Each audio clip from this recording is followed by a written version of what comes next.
Hi friends, welcome to Shalu's kitchen. இன்றைக்கி நம்ம சூப்பரான ஒரு தக்காளி தொக்கு தான் செய்ய போகிறோம்.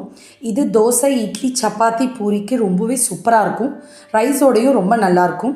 வாங்க எப்படி செய்யலான்னு பார்க்கலாம். இதுக்கு நான் கேஸ் ஆன் பண்ணிவிட்டு ஒரு கடாய் வச்சுக்கிறேன். இதில் கொஞ்சமாக கடலெண்ணெய் சேர்த்துக்கலாம். எண்ணெய் சூடானதும் கொஞ்சமாக கடுகு, உளுத்தம்பருப்பு சேர்த்துக்கலாம். இது பொரிஞ்சதுக்கப்புறம் நான் 2 வெங்காயத்தை நல்லா பொடுசாக கட் பண்ணி அது கூடவே 5 பச்சை மிளகாயை கீறி நான் சேர்த்துக்கிறேன். இப்போது இதை நல்லா வதக்கி விட்டுக்கலாம். இதுக்கு எந்த பதமும் தேவையில்லை. நல்ல ஒரு பிங்கிஷ் கலரில் வரும்போது தக்காளியை சேர்த்துக்கலாம். இந்த தக்காளி தொக்கு ரொம்பவே டேஸ்ட்டாக இருக்கும். இதை சட்டுன்னு செஞ்சிடலாம். வீட்டில் இருக்கக்கூடிய வெங்காயம், தக்காளியை வச்சு ரொம்பவே மசாலா எதுவுமே ஆட் பண்ணாமல் ஈஸியாக செய்யலாம்.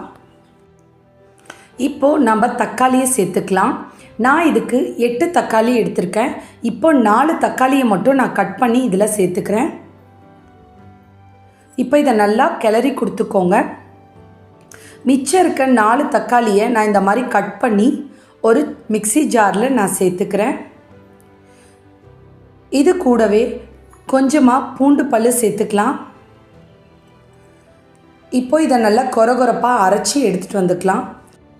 இப்போ இதில் சேர்த்துக்கலாம். இந்த மாதிரி நம்ம அரைச்சி சேர்க்கும்போது தக்காளி நமக்கு தொக்கு பதத்துக்கு கிடைக்கும். அப்போது நம்ம சாதத்துக்கோ இல்லை இட்லி, தோசைக்கோ சாப்பிடும்போது ரொம்பவே டேஸ்ட்டாக இருக்கும். நல்ல ஜூஸியாகவும் இருக்கும். நாம் இந்த தக்காளியையும் பூண்டையும் சேர்த்து அரைக்கும்போது கொஞ்சமாக புளி சேர்த்து அரைச்சி நீங்கள் இதில் சேர்க்கும்போது ரொம்ப நாளைக்கு இதை கெட்டு போகாமல் ஃப்ரிட்ஜில் ஸ்டோர் பண்ணி நீங்கள் யூஸ் பண்ணலாம். இப்போ நான் கொஞ்சமாக மஞ்சத்தூள், கொஞ்சமாக காரத்தூள் சேர்த்துக்கலாம். உங்கள் காரத்துக்கு தகுந்த மாதிரி நீங்கள் சேர்த்துக்கோங்க. கூடவே கொஞ்சமாக கல்லுப்பு சேர்த்துக்கலாம். இப்போ இதை எல்லாத்தையும் நல்லா மிக்ஸ் பண்ணி கொடுத்துக்கலாம். கரண்டியால் நல்லா மசிச்சு கொடுங்க. அப்போ தான் அந்த தக்காளி, பூண்டு எல்லாமே நல்லாவே வெந்து மசிஞ்சு வரும். இப்போ நல்லாவே கொதிக்க ஆரம்பிச்சிருச்சு. இந்த ஸ்டேஜில் ஒரு கைப்பிடி அளவுக்கு கருவேப்பிலையை சேர்த்துக்கோங்க. இது கருவேப்பிலையை இப்போ சேர்த்து நம்ம தட்டு போட்டு மூடி ஒரு 10 நிமிஷம் விட்டிங்கன்னா அந்த ஃப்ளேவர் ஃபுல்லாக இறங்கி நல்ல ஒரு ஸ்மெல்லாக இருக்கும். இப்போ ஓப்பன் பண்ணி பார்க்கலாம். பாருங்கள், ரொம்பவே சூப்பராக தக்காளி தொக்கு நமக்கு ரெடி ஆயிடுச்சு. இதில் கொஞ்சமாக கொத்தமல்லி தழையை தூவி நம்ம சர்வ் பண்ணிக்கலாம்.